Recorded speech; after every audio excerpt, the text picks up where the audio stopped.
Hello, Assalamu alaikum, everybody. Hope you're all safe, sound, and healthy. And we're back because Trump is making moves. He's deporting illegal immigrants, and the Americans seem to have a problem with that. He is deporting, um, regardless, by the way, of religion or country.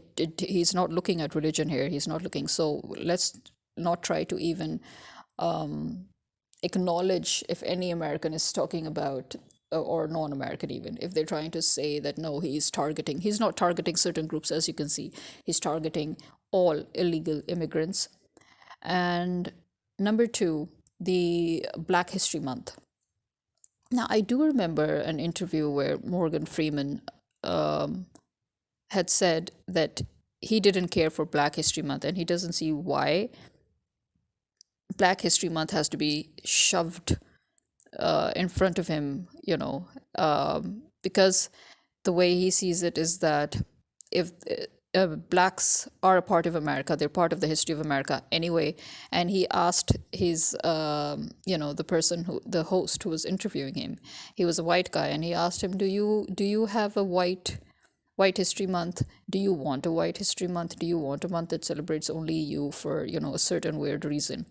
And I get it, even though right now all the other African Americans are having a problem with the fact that Trump has decided to ban Black History Month. But notice, Trump is also banning observances of the Holocaust. He's also banning other such special observances.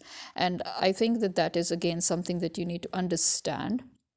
Why? And he's talking about removing DEI because he thinks that DEI has actually created more problems than it should have solved, that it is literally highlighting, and giving added privileges to certain groups or certain minority groups, which otherwise could have easily just been taken on merit as well. Well, if you listen to this, it does make sense, yes. But on the other hand, it also makes sense that these privileges were granted to these minorities because they weren't even taken on merit. They were not represented even on merit. So I think he needs to then ensure that regardless of their caste, creed, regardless of their religion, regardless of their race, regardless of their sexual orientation, that they should be taken on merit, right? Then if he can ensure that, then I think nobody's going to have a problem. I think the reason people who do have a problem because they're like, okay, so basically we're going back to that point in time where because of our religion, because of our color, because of our disabilities, we're going to be discriminated against. And so on both sides, you have to see that both sides are right in their own right.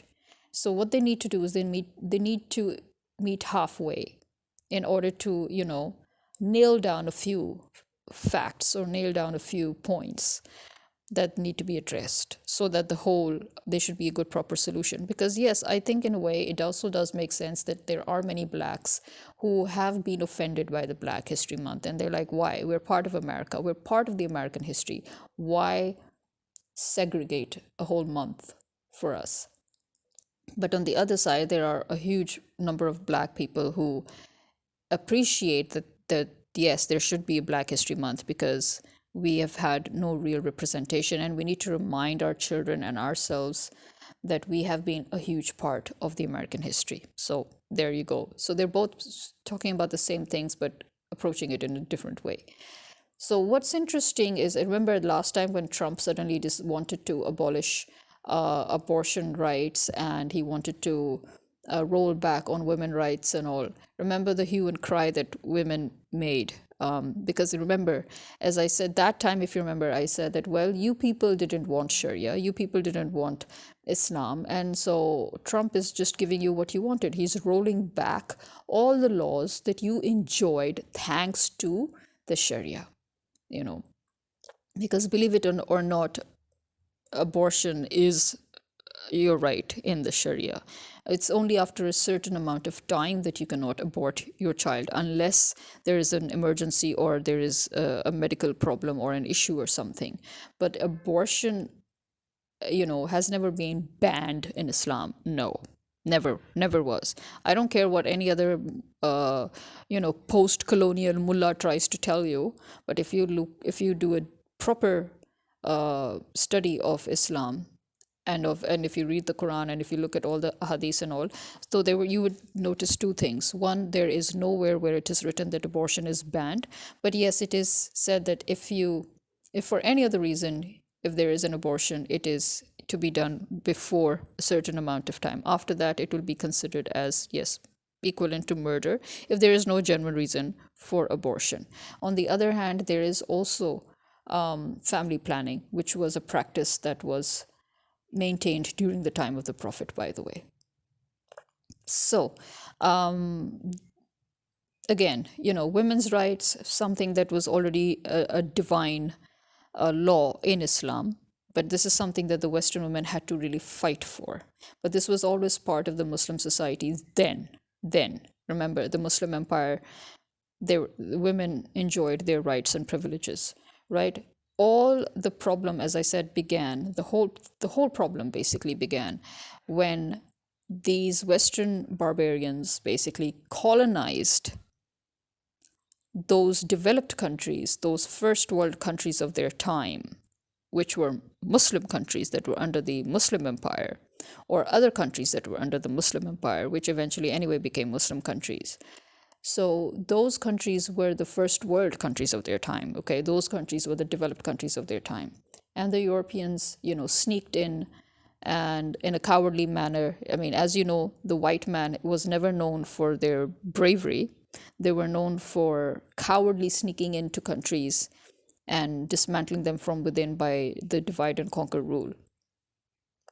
So when they sneaked in and they started conquering these countries and colonizing them, what they essentially did was they incorporated the Muslim system into their countries so that they could develop their countries the way the Muslim countries had developed, which meant education, it meant science and technology, it meant advancements in research, it meant a whole proper infrastructural system, it meant a welfare system, it meant basically incorporating the whole Sharia system into the Western world to make the Western world where it is today. Okay, to bring it to where it is today, to make it what it is today.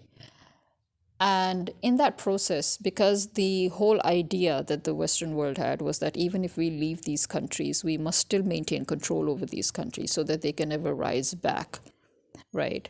And what was the basic way that they could do that was to start devilizing the Sharia, using the Sharia as the shield, to stop those countries from readapting the Sharia system, because they had put their own colonial system, their own barbaric system within these countries. So now these countries are shattered. That's why I always call them post-colonial Muslim countries, because these are now countries that have no foothold, you know, infrastructurally or politically speaking, with proper Sharia. There's no, they are, mixed now. They're a whole hodgepodge, a melting pot of the colonial system.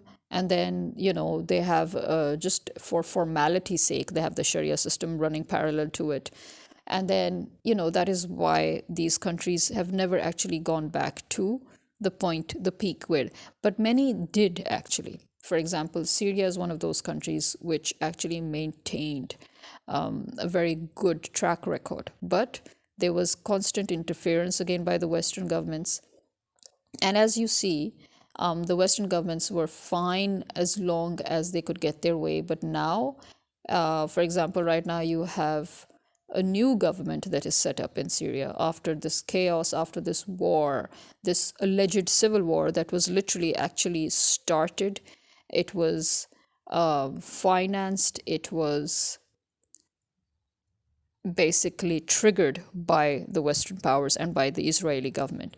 But now that the fact that they thought that they could continue to maintain control over Syria after creating all this chaos, but they've actually lost control again. So the new government that is being set up is they're again trying to now use Islam as their, narrative that they want to attack the new government on. So they're like, oh, Christian, and they literally created fake videos, of Christians being targeted and all, totally fake videos.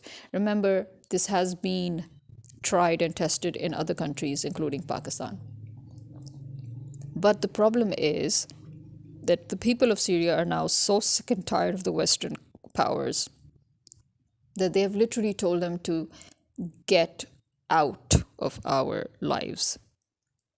This is something that the Pakistanis too, and other countries too, have always told to the Western countries, get out of our face, right? Stop interfering with us. Stop interfering with our internal matters. How would you like it if we went to your country and we started interfering with your internal matters? Oh, then suddenly the white privilege would kick in, or the American Western privilege would kick in, and they would say, oh, we, the poor people, TikTok was taken away from us, our privilege is taken. You're those kind of people. But it's okay for your governments to come and dictate to us who to have as a leader and what laws our leaders need to push forward and how we need to run our countries, right? That's okay for you. So that just shows the hypocrisy right there, right? So now you're not happy with the new government in Syria, and now you're trying to bring in minorities issue and Christians issue. Again, let me remind you, you never brought up the Christian issue in Palestine when you know, your good friend Israel has been slaughtering them, and they have been desecrating the churches, and they have been attacking the priests and the nuns, okay? You had no problems with the Christians being attacked, targeted, and raped and assaulted in India. But you are creating a fake narrative about Syria and saying that, oh, Christians are being targeted. You know what? If you're so much in love with those Christians, give them American passports and take them away. They don't seem to have a problem living in Syria. They're very happy. In fact, why is it that in Muslim countries, Christmas can be celebrated, and in some Muslim countries, there is even some sort of a holiday that they, for example, the new Syrian government is even designating a public holiday to celebrate Christmas. But in the UK, where I've lived, in the UK and in France, where Islam is the second largest religion practiced, there is still no public holiday for Eid. In America, either. I mean, look at America. Have you seen any public announcement for Eid? But you have public holidays for Christmas, even though you people call yourselves secular. You, the Americans and the British and the Europeans, you generally say, oh, you're not Christians, you're not, your government is secular. It's not about religion. There are no religious holidays. But you have the Christmas holiday. It is a religious holiday. It's not a secular holiday for you people, but you have public holidays. So think about these things, before you go and rant about how other countries don't have Christmas as a holiday. These are Muslim countries. They're not even obliged to have Christmas as a holiday, and yet you will see Christmas being celebrated in those countries. You will see those governments allowing Christmas to be celebrated properly. In fact, in the Islamic countries, in the Muslim countries, you will see every minority group celebrating their religious festivals with in freedom, by the way, without any problems. There will never be security issues. There will never be anything. But if there are random security issues, trust the Western powers to be behind it. I've lived in Nigeria too. The amount of civil wars that Nigeria went through, and you could pinpoint that America was behind every single civil war. Every single civil war or alleged civil war. Why? Because Nigeria was a petroleum giant and America had a problem with that. And notice how during every upheaval or every war or every problem in Nigeria, the first thing that went off, the first thing that got heavily affected was the petroleum. Gas stations closed, exploitation of petroleum suddenly came to a halt. Huge losses. In Pakistan, how many times did they try to trigger the Shia Sunni problem? In fact, they basically did that in Syria too. And the funniest part is Sudan. This is really the reason also why. This is something I mentioned on my social media as well. Just look at the hypocrisy again of the Western world here. They broke Sudan into two, saying that South Sudan should be able to live in peace. Okay, well, North Sudan is living in peace, but South Sudan is in chaos. It's still in chaos. There's still ongoing wars. There's still rebels. There's still terrorism. There's still all that. There's still, there's famine. Thanks to whom? The Western government. Now ask them, why did they really want to break Sudan into two? It was a huge country. It was living in peace. Why did the civil war suddenly decide to erupt? Why to this point where it's broken into two? And they were blaming the northern Sudanese government for the chaos. Okay, fine. Okay, you were blaming them. You broke Sudan into two. Northern Sudan is fine. What's happening in South? What's going on? I thought you said that now South Sudan is living in peace and prosperity. But South Sudan is not living in peace and prosperity. There's still an ongoing war there. So, what's up with that? The Western world is the reason behind the chaos in the whole world. They are the reason why the rest of the world is having problems. If you want world peace, you need to dismantle the Western powers. I'm sorry, but it's a fact. You need to put the Western powers back into their original place. And you need to stop their illegal interference. We need to dismantle the United Nations to start with, because the United Nations, as I said 1,000 times, was never started for the reasons stated. It was started so that the Western powers could keep control. That control needs to be finished. It needs to be terminated. The Western powers need to be dismantled so that they should go back to where they came from. And they should stop interfering with the rest of the world. Because, to be honest, as I've said before, the Western world is the key, the reason, the whole fitna, they are the ones behind all the problems in the world, like it or not. They are constantly fingering with every country. Any country that they see rising and in peace, they start fingering with it. They did it with Egypt, they did it with Lebanon, they did it with Libya, they did it with Syria, they did it with Iraq. They have been trying unsuccessfully to do it with Iran. They've done it multiple times with Pakistan. There needs to be an end.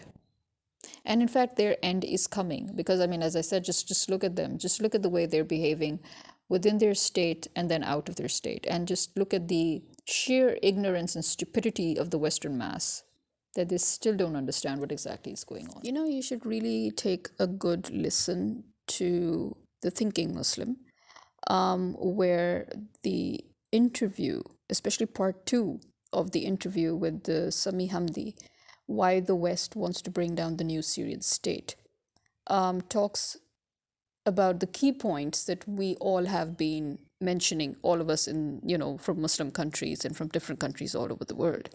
And you will see how these things that we've been mentioning repeatedly for years is, how much it holds the gravity of the situation and the importance, the factors. Like, for example, if you remember, there have been many leaders, Muslims and otherwise, who have very clearly said it, that the American leadership has a problem with those leaders who put their own country's self-interest first. Remember, there is a reason why we refer to America as the fitna of the whole world, right? The dawn of the global mafia, the one behind the chaos, the one behind the terrorism, the one behind the genocides, the one behind the wars. And we know that America, especially because it is with Israel and the UK, these three states are greatly opposed to anything Muslim or anything Islamic, despite the fact that they are literally living on Islamic foundation themselves. I mean, we're talking here about America and the whole of Europe.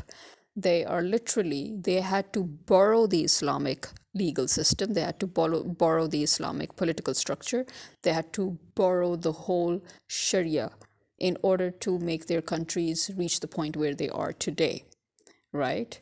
Um, and as I said, that point that we've all been making has been reiterated here. And it's very important to understand that as Samdi Hamdi said, that the Western governments are actually not very interested in the rights of minorities or of Christians per se, as much as they are interested in making sure that Islam never manifests itself politically. You need to understand that because, again, as I said, this is key. This is key to whatever is going on. And it is not just about Syria. It's, again, I would mention once again, this is why they had a problem with Egypt. This is why they had a problem with Libya. This is why they had a problem with with the Pakistan, because Pakistan, again, the Imran Khan was all about making Pakistan 100% a sovereign state where we can be 100% free from Western influences and triggers. And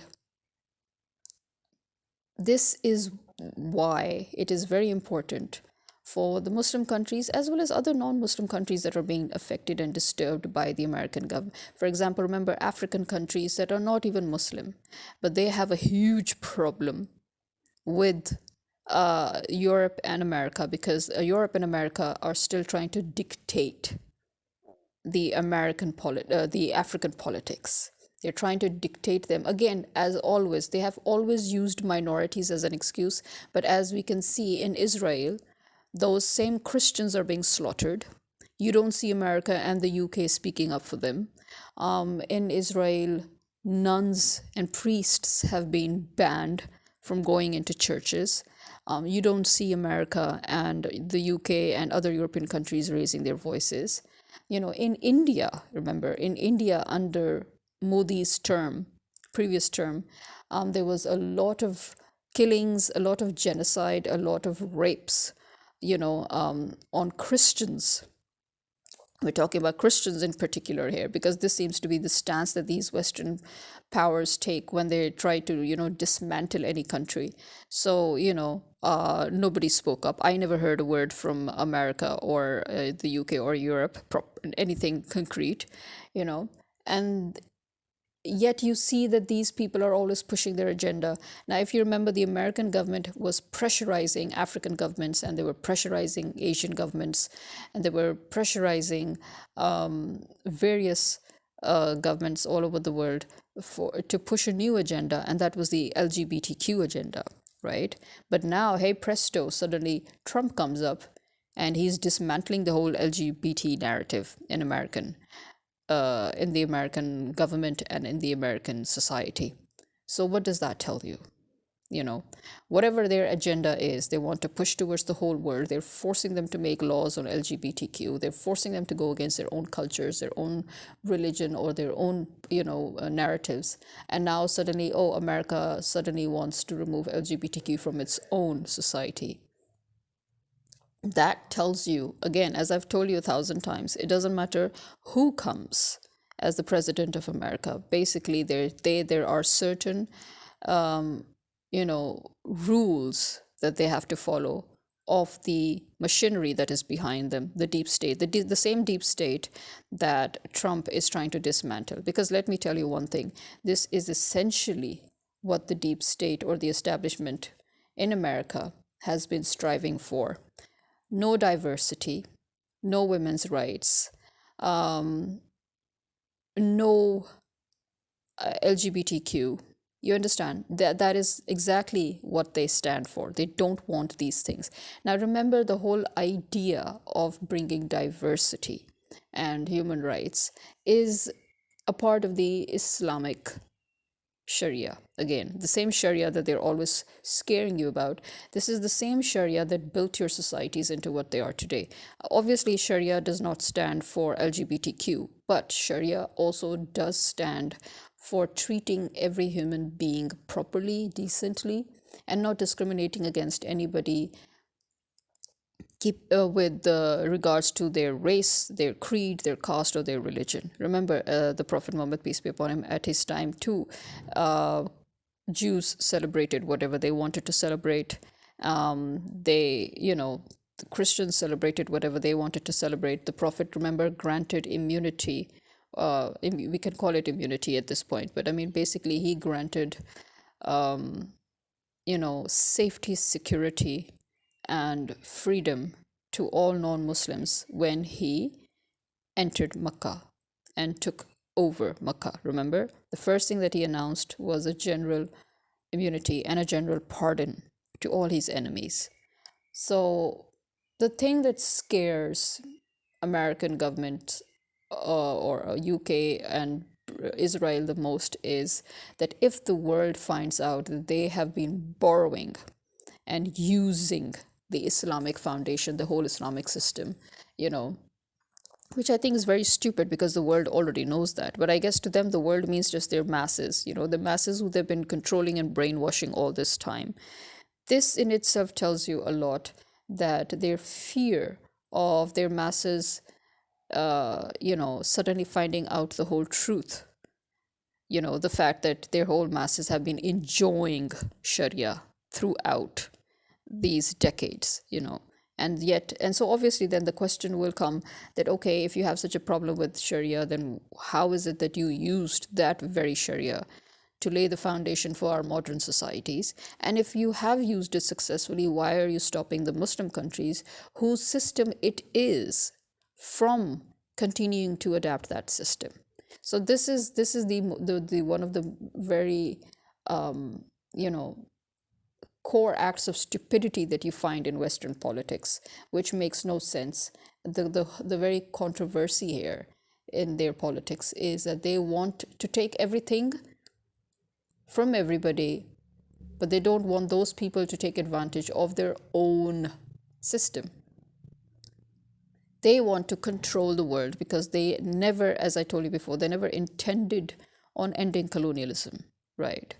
And now you would say, why can't they touch the Middle Eastern countries then? Because those Middle Eastern countries are 100% full Sharia, but they don't seem to be able to touch them because those Middle Eastern countries are extremely rich.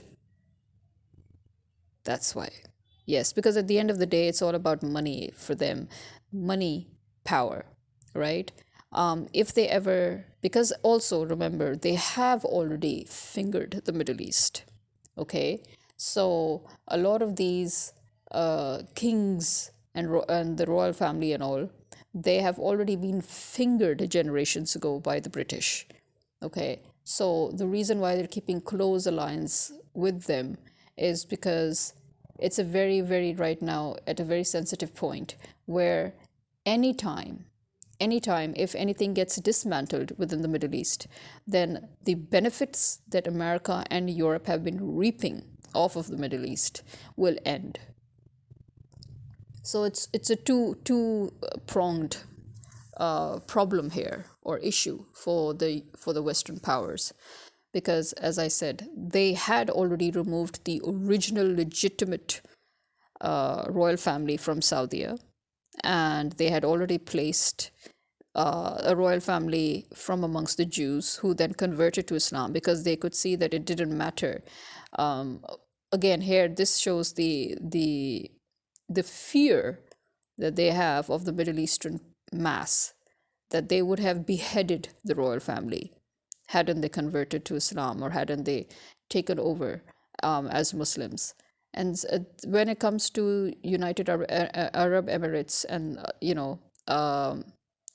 the neighboring Middle Eastern countries, well, their royal families have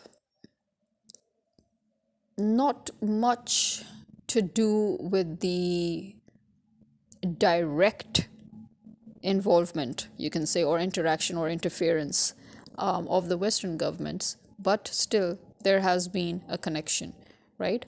And as you can see that the UAE has been working with the Western powers, especially recently.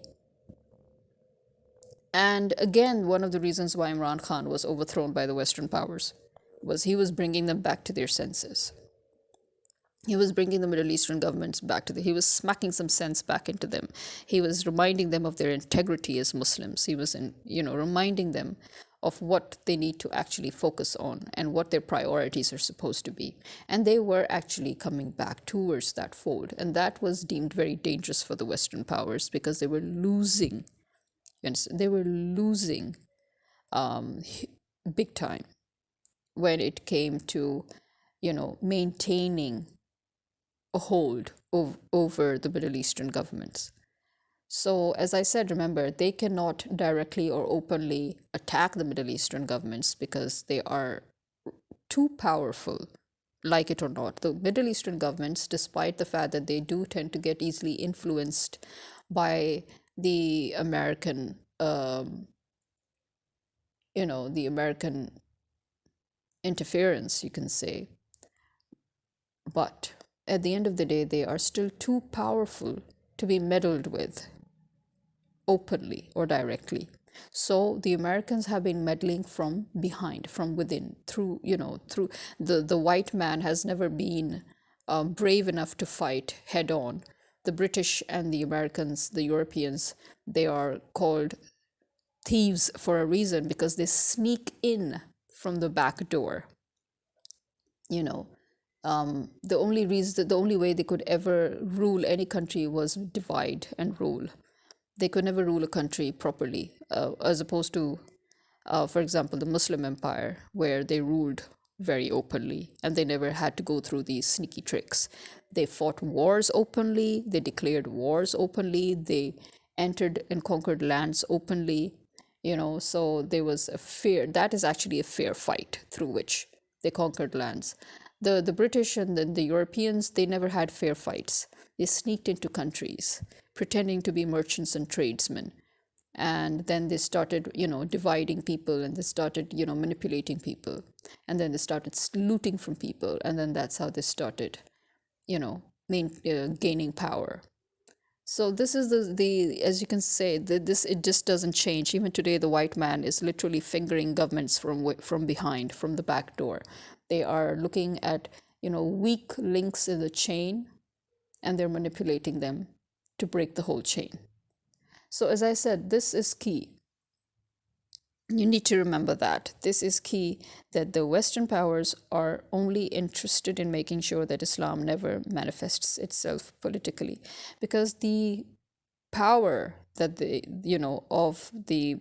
of a united Muslim ummah, for example, or the power of even a Muslim state just getting back to its system, getting back to redefining itself so that it can maintain its own sovereignty. That is what, because as I said, why is Islam a danger to the Western countries?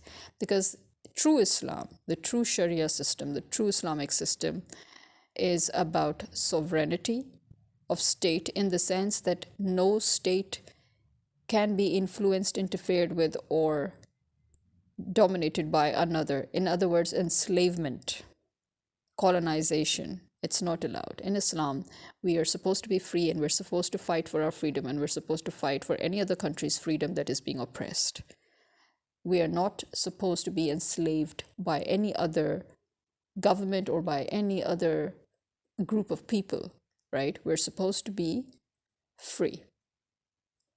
Free to make our lives, free to make our systems, free to enjoy whatever it is that we need to enjoy in our lives, free to look for the work that we need to look for. And and again, because Islam already embraces diversity as it is, so you're not allowed to use one group of people against another. In other words, you're supposed to live in peace and let others live in peace. And that is again the whole idea that the Western governments have had to include in their laws, because they had no concept of it. But Islam always had a concept of equality and diversity. But at the same time, as I would say, pushing the LGBTQ agenda, that has no place in any Islamic society. And to be honest, it has no place, as you can see, even in the Western societies or even in the Israeli society. So why were they trying to push other countries towards this? This in itself is a question. Now, remember, this thing about Eid holidays and all is something that I mentioned years ago. I when I started this podcast, even a few, I mentioned this, and I've been, constantly questioning why the Western powers were even talking at one point about how in Egypt, when they have this form to be filled for, I think, jobs or occupations or something, then the religion should not be mentioned. And even that time, I gave a little smack to the British governments, highlighting the fact that when we had to look for a job or when we had to fill certain forms, there were places where not just our religion, but even our ethnicity needed to be noted. Thank you very much. Now tell me, what does our ethnicity have to do with any paperwork, with any form filling in Britain? Just explain that to me. And the amount of racism and discrimination that occurred, that as soon as they would see that you had a Muslim name, they would immediately, terminate any chances of you getting a job. They would immediately reject you. And in the fact that they started to openly even say it to your face that, oh, it's because you're Muslim. So yeah, we're not. So what is that? That would be a good mention, for the Americans that are screaming blue murder about how Trump is removing DEI. Well, let me remind you, Britain already never had that, although they claimed to have it, but this exactly was what was going on in England. Okay. So I will again remind you that when the British and the Americans are screaming blue murder about how their economy has gone down and all, it has nothing whatsoever to do with the immigrants. In fact, as you will notice, which now the Americans are now screaming blue murder because the immigrants are being removed. So now they're facing even bigger economic crisis. This is exactly what I was talking about. You will soon realize that your countries have basically been running on those immigrants, both legal and illegal, because you yourselves couldn't do jack shit. Let's be honest. You were not even capable of holding jobs. Your whole workforce, both blue collar and white collar, comprises of a huge majority of those immigrants. Because as I said, you've been living on borrowed laws, you've been living on on a borrowed system, so your system was going to collapse anyway because you have borrowed that system. But now you're at your wits' end because you don't know now how else to maneuver it according to the needs, of your time, for example, or of your society or of your new generation. In fact, my experience as a teacher in the UK was I had already realized that this country was going to hell. I had commented on this, that I have been teaching for more than 2 decades, okay? And I've taught in Pakistan and I've taught in the UK. And I can tell you the biggest difference between the two was the discipline and order that was maintained in Pakistan without having to, you know, um, without having to mistreat the students in any way. Okay, we had a very, very a good relationship with our students, and our students had very good relationships with us, and they could talk to us about anything and everything, and we would help them with anything and everything. But at the same time, there was this discipline, there was this order, there was that was maintained, because you're here to receive an education.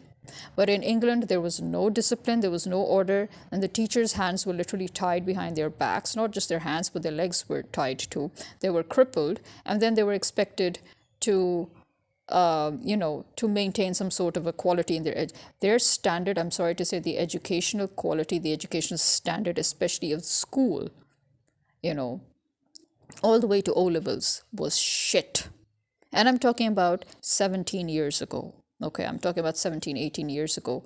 And it was shit. And at that time, I realized, I'm like, this new generation that's coming up, they're going nowhere really, because they're learning nothing, they know nothing, they don't even know the basic discipline.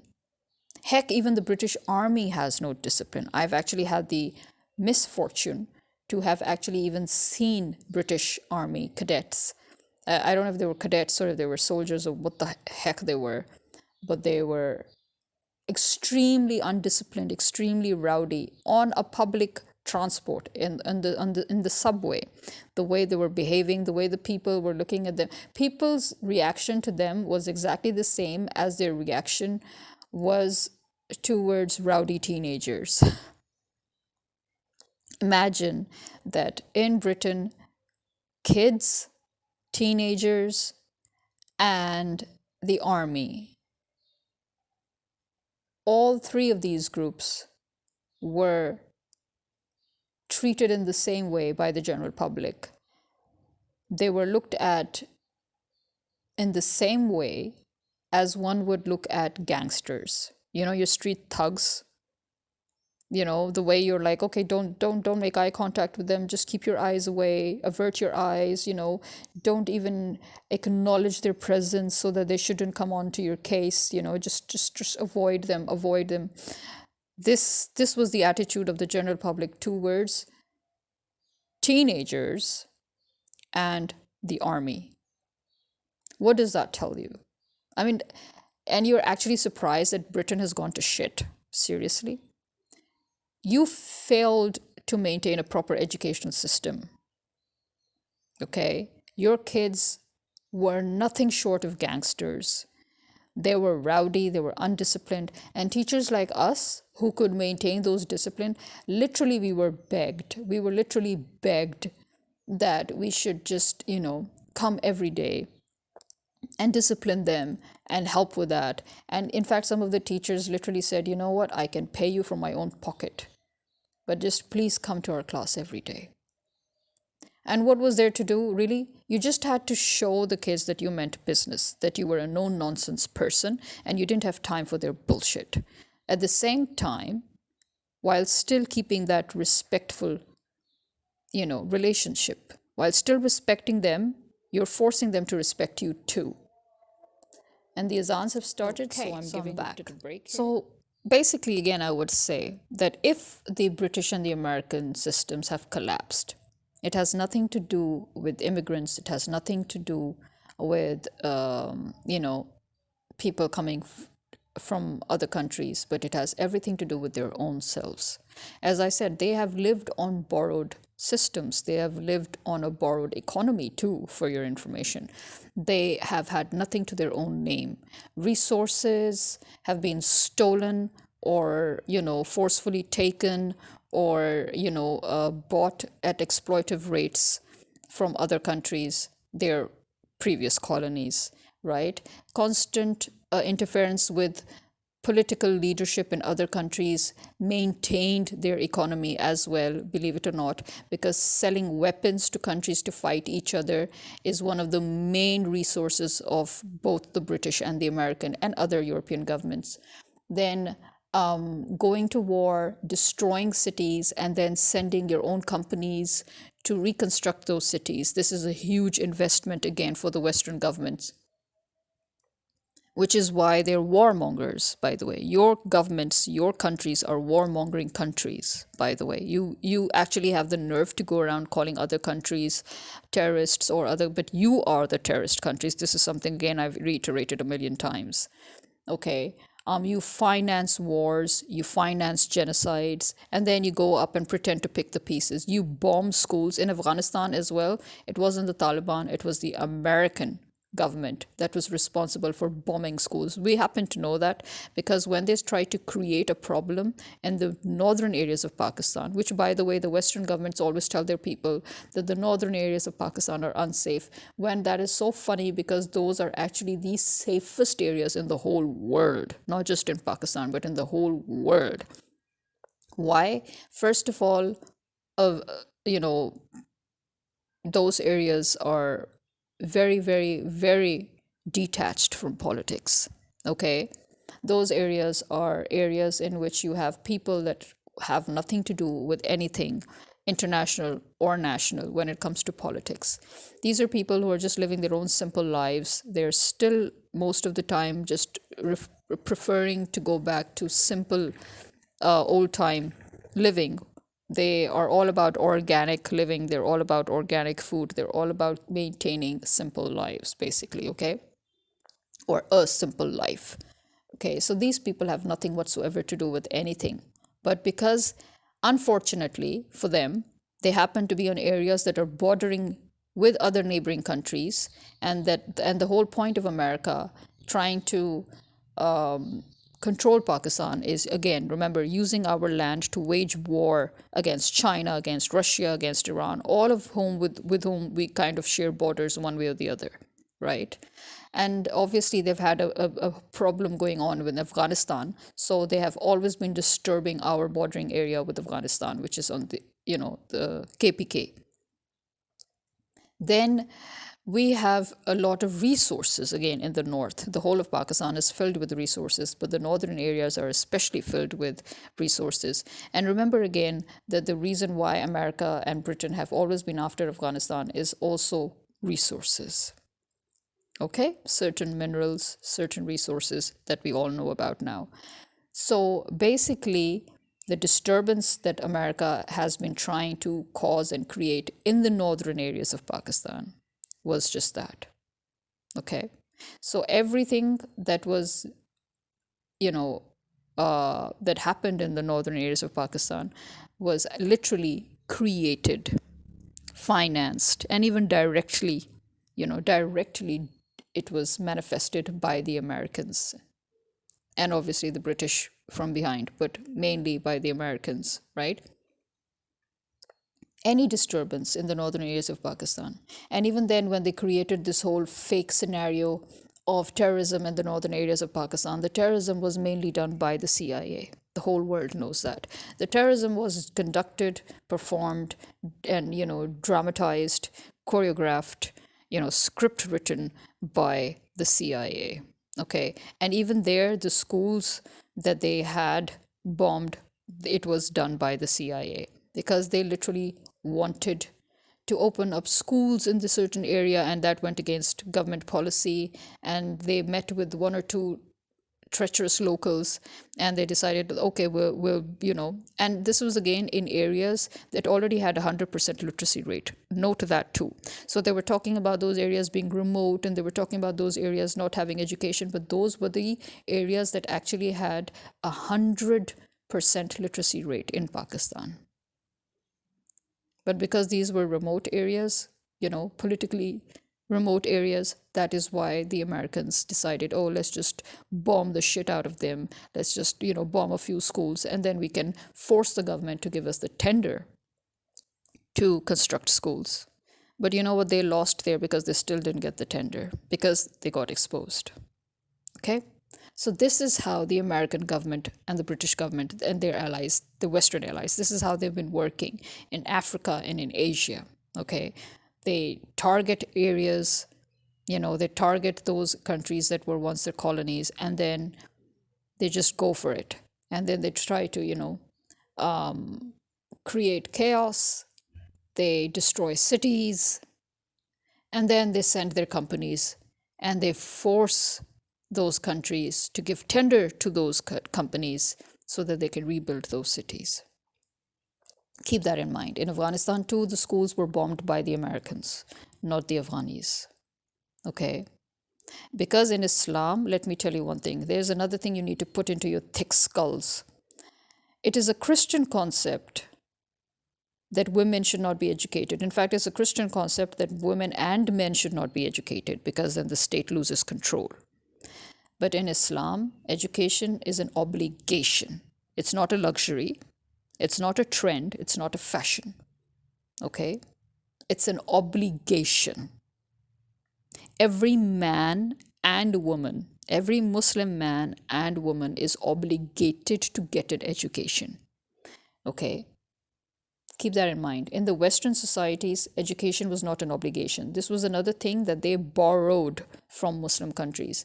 Remember, the reasons why they dismantled these Muslim countries, again, was so that they should not go back to their glory days. They should not go back to manifesting the Sharia so that the Western countries can retain the upper hand by manifesting the Sharia themselves under, you know, uh, without exposing that fact to their masses, despite the fact that the whole world knows. The modern civilization, the modern countries, the modern infrastructure, legal infrastructure in most of the countries in the world, it's all based on the Sharia. Okay, you have a problem with the Sharia, dismantle your legal infrastructure. It's as simple as that. Dismantle your legal infrastructure, and then you will realize the importance of Sharia, the important role that Sharia has been playing in your everyday lives. All that you have enjoyed up to now is thanks to the Sharia system.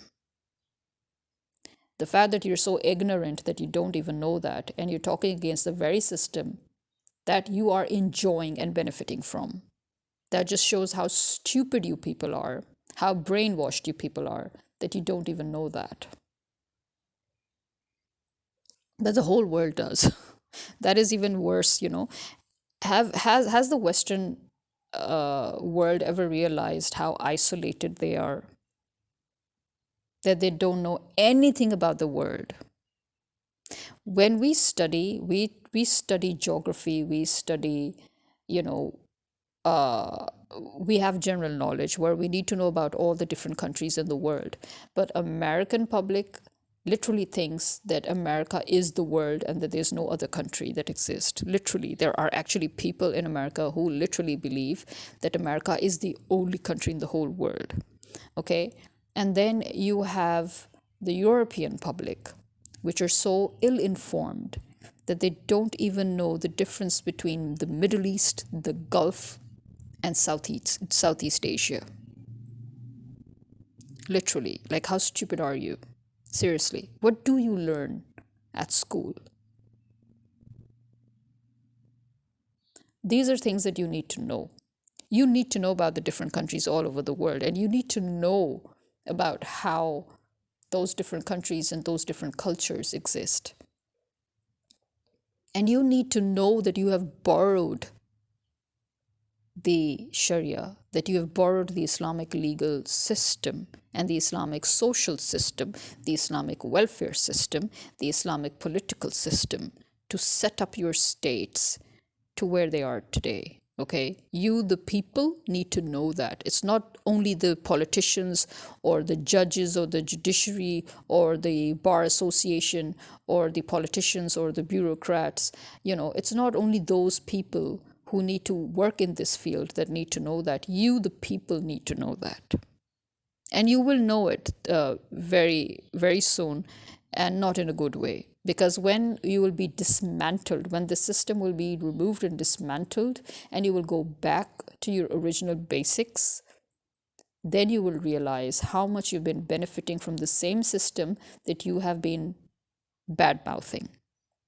And you will realize how stupid you've been, how brainwashed you've been, and how ignorant you've been. And this is a fact.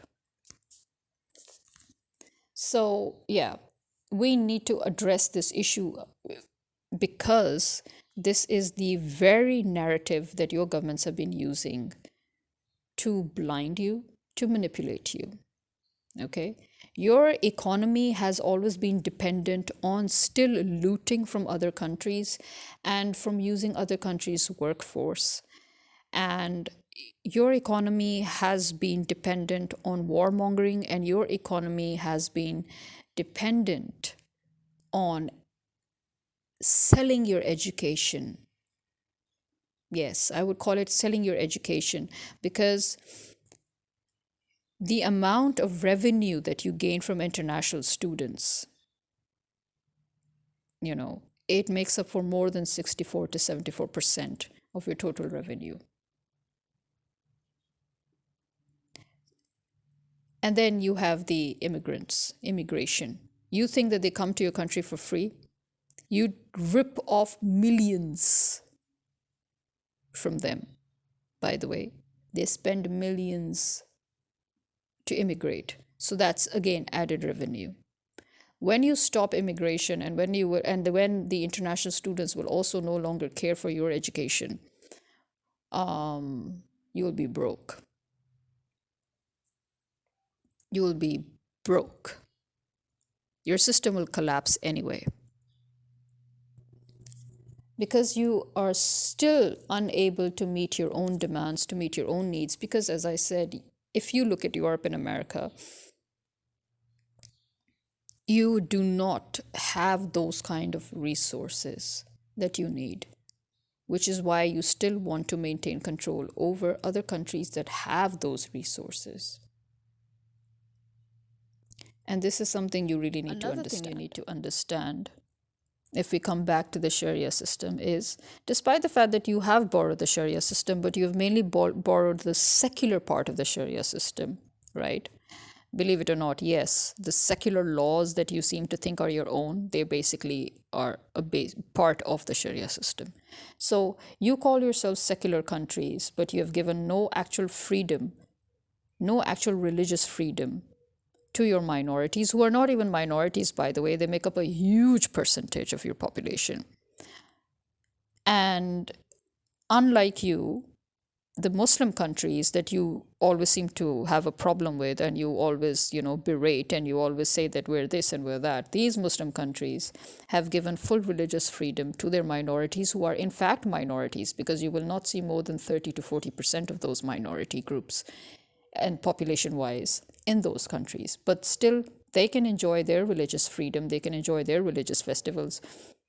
Not only did the Prophet maintain this as part of the law, but even because it is part of the law, because it has become an integral part of the law, thanks to the Prophet himself, peace be upon him, because of that, you will see this practice in all Muslim countries. But you always talk about how minorities are treated in Muslim countries. Excuse me, how have you been treating minorities in your countries? Again, I'll say that I don't see any official religious freedom in your countries. In fact, what I do know is that many of you so-called secular countries have not even allowed temples or mosques to be built. All the mosques and temples that you do have are old ones. The new ones, you're like, no, we cannot allow you to build a proper mosque. You can take any building and turn it into a prayer room or turn it into a mosque, but we will not allow you to construct an actual mosque. But guess what? You have actual churches, you have actual temples in Muslim countries where those of them who practice what they practice can continue. Even Muhammad Ali Jinnah, when he finally achieved independence for Pakistan, what were the first words that he said? You are free. You are free to practice your religion, no matter what religion it is that you have. You're free to go to your churches and your temples. Have you ever heard any secular leader say this in your secular Western world? No. In Muslim countries, you will see religious festivities of all minority groups freely celebrated.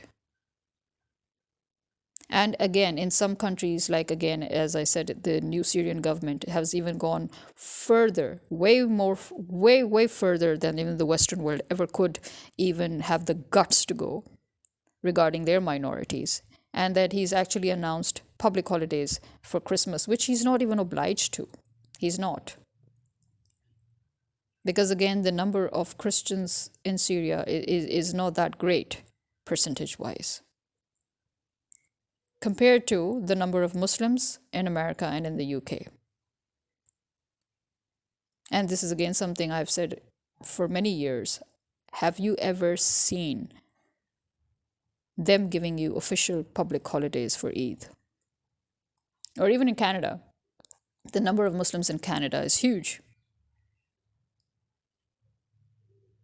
In countries where Muslims make up the second largest percentage of religion,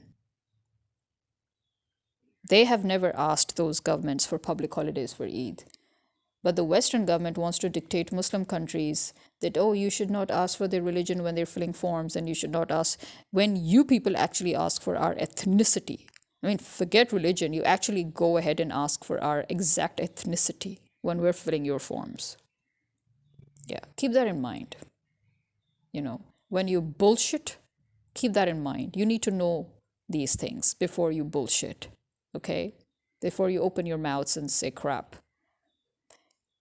Muslim countries have given more freedom to their minorities without having to celebrate months, without attributing months and days to celebrate those, you know, minorities, because there's never been any need for it, because it's already their god-given right to celebrate whatever it is that they want to celebrate without having to be celebrated and designated a month, you know.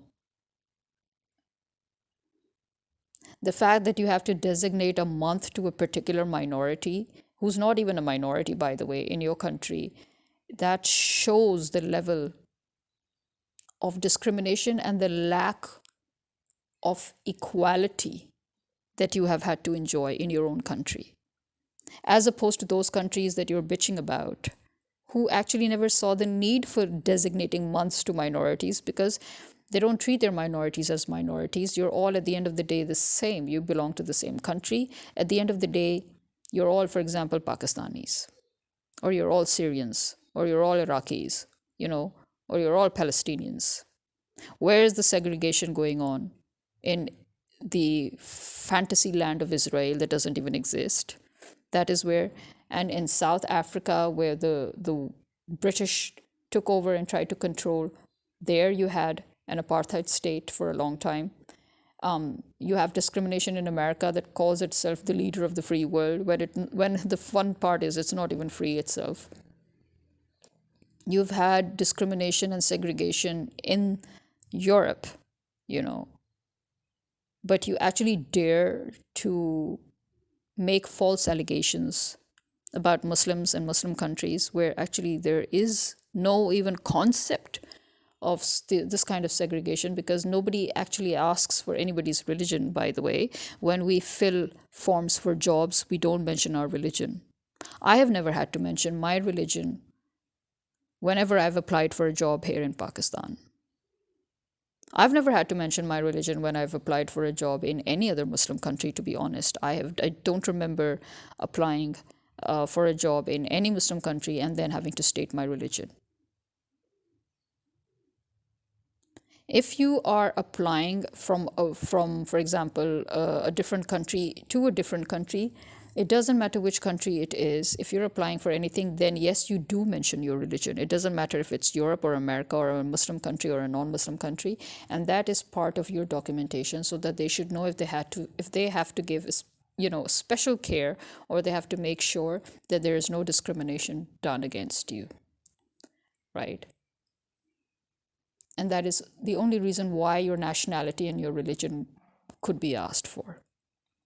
But if you're within that country and you're applying, nobody asks for it, except, again, in the UK and in America, even, for all I know. I've never been to America, so I don't know. But in the UK, I do remember. If they now claim that they don't, that's their own problem. But I do remember that I have had to fill forms in which I've had to literally fill not just my religion, but my ethnicity. So if they again try to say, oh, it's for government documentation, it has nothing to do with the criteria, it's okay. So then that's the same in other countries. That's the same in Muslim countries. If they are asked for your religion, it is just for government documentation. And you're only asked when you are actually filling a government documentation. That is in every country. In all our countries, and in your countries too, whenever we fill forms that are related to the government, then we always fill our gender, our age, our religion. But again, I would say in our countries, we don't even fill our ethnicity, even for official documentation. But in your countries, in the UK, we do. So keep that in mind. So I would advise you people once again to, expand your educational horizons. Get out of your government's aprons, please. Go to actual news sources, not your own government designated news sources, but go to actual news sources. Learn about the world. Learn about what your government's roles have been in the world, the actual negative roles that your governments have played in the world and are still playing. Okay. You know, have some actual education, and then you'll be in a better position to debate or to converse or to talk with the rest of the world as Western masses. Okay? So while you're at that, this is me signing out. Khuda Hafiz.